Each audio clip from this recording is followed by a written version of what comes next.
नमस्कार, मैं दुर्गा प्रसाद। आप देखना शुरू कर चुके हैं मुनादी न्यूज। इस वक्त हम हैं रायगढ़ के मोटल में। दरअसल छत्तीसगढ़ सरकार ने छत्तीसगढ़ में जितने बंद पड़े मोटल हैं, घाटे में चल रहे मोटल हैं, इनको लीज पर देने की प्रक्रिया शुरू कर दी है। हमारे पीछे आपको जो दिख रहा है कोड़ातराई स्थित ये मोटल, ये लगभग 11 साल पहले बना हुआ था।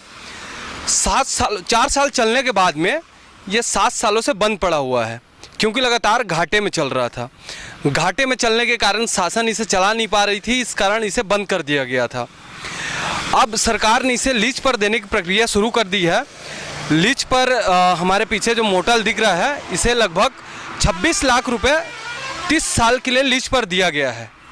सालाना इसका किराया जो बनेगा वो लगभग 9 लाख रुपए बनने वाले हैं।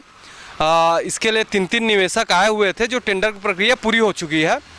अब लीज पर देने के बाद में सरकार जो ठेके पर इसको लिया हुआ है, जो भी निवेशक हैं, वो इसका रिनोवेशन करेंगे या फिर अन्य किसी भी तरह से इसको रिनोवेट करके दोबारा यहाँ पे मोटल शुरू की जाएगी। तो ये है हमारे पीछे जो आपको दिख रहा है मोटल की ये स्थिति है अभी आपको जो दिखाई दे रही है। ये बीते 7 सालों से बंद पड़ा हुआ था। सरगुजा और रायगढ़ 2 जिलों के मोटल की अभी प्रक्रिया शुरू हुई है। इन्हें 30 सालों के लिए लीज पर दिया गया है। अभी ये गेट बंद है। ये पूरे झाड़ जंगल आपको दिखाई दे रहे होंगे। ये है स्थिति। और भवन भी अभी पूरी तरीके से जर्जर दिखाई पड़ रहे हैं।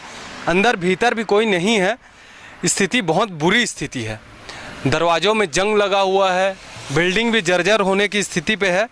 तो ये होती है सरकारी योजनाएं और ये होता है उनका हाल। तो सरकार ने अभी प्लानिंग तो बना ली है। सरकार के अनुसार जो छत्तीसगढ़ में जितने मोटल बने हुए हैं, बीते 5 सालों का अगर हम डेटा देखें तो लगभग 6 करोड़ का घाटा हुआ है सरकार को। तो इसलिए सरकार अब इसमें वित्तीय नुकसान और ज़्यादा नहीं उठा सकती, इसलिए अब लीज पर देने की प्रक्रिया कर रही है। 30 सालों के लिए लीज पर दिया जा रहा है। 30 सालों के लिए लीज पर देने के बाद में इसे पूरी तरीके से जो निवेशक होगा उसकी जिम्मेदारी होगी यहाँ पे मोटल को संचालित करना। 11 साल पहले जब ये मोटल बना था, उस दौरान इसकी जो रंगत है वो देखते ही बनती थी। आसपास की स्थानीय निवासी हैं, उनका कहना है कि ये यहाँ पे काफ़ी ज़्यादा हलचल हुआ करती थी, काफ़ी ज़्यादा फेमस था इलाका।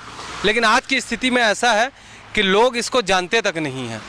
हमारे पीछे में आपको जो दिख रहा है झाड़ जंगल जैसे, ये आसपास बोर्ड भी नज़र नहीं आ रहा है। अगर आप सड़क से आएंगे इस किनारे पे तो आपको कुछ भी समझ में भी नहीं आएगा कि इतना शानदार मोटल हो सकता है भीतर में।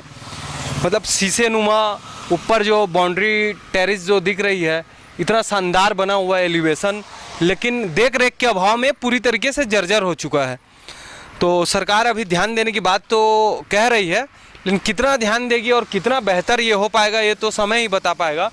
क्योंकि जो लीज पर जिस निवेशक ने इस काम को लिया है, लीज पर लेने के बाद भी कोई रिनोवेशन का काम तो दिखाई दे नहीं रहा है। हालांकि बाद में शायद इसको रिनोवेट किया जाए, लेकिन अभी स्थिति तो जर्जर की जर्जर बनी हुई है।